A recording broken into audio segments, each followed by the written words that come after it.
And it's been 24 hours of political turmoil in Malaysia as we look further around the region. The government is in limbo, with Prime Minister Mahathir Mohamad resigning. He has met with the king, who, while accepting his resignation, has insisted he stay on as interim leader. The ruling Pakatan Harapan coalition has lost its majority after a walkout by at least 11 MPs. Reports say a new coalition is being formed. For the latest, let's go to our correspondent, Afifa Arifin. She's standing by outside the Bersatu headquarters, where party numbers have been discussing their next steps. Well, party leaders, that is. Afifa, tell us, Dr. Mahathir's Bersatu party has quit the ruling Pakatan Harapan coalition, as we understand, but there's a lot of confusion over the party's exact position. Could you help us clear that up?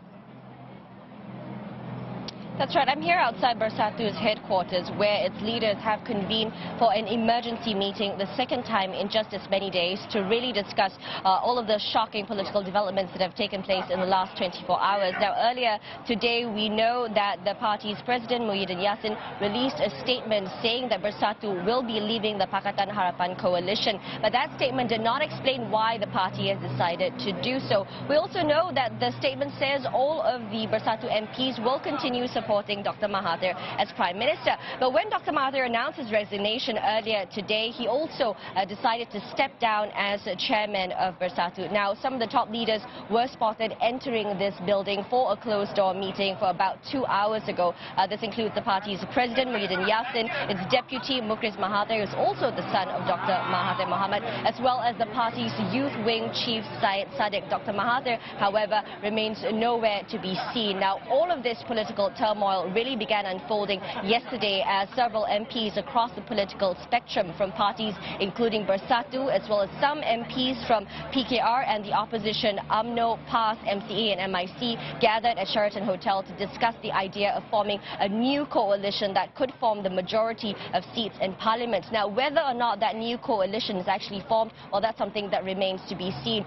Right now, as I'm saying, the closed-door meeting is still going on. Members of the media are all gathered here. We were told initially that there will be a press conference, but until now there hasn't been any confirmation. That's why everyone is gathered on the ground floor to wait for the leaders as they leave the building, as they come out from the meeting. So things have been very fluid here in Malaysia today. It's still uncertain what Bersatu's reasons were for leaving Pakatan Harapan. It's also still unclear what the party will do next. That's something that we will have to monitor as this goes into the night. Yeah, many thanks for keeping an eye on it for us. Afifa Arifin speaking to us from Petaling Jaya. As Melissa Go reports, the fate of Malaysia's government is still uncertain. Over the next few days, there will be lots of to and fro. As mentioned here, the palace will be busy as the king tries to ascertain who commands the majority in this 222-seat parliament. It's a number game. Whoever that has 112 MPs, a simple majority, will form the new government.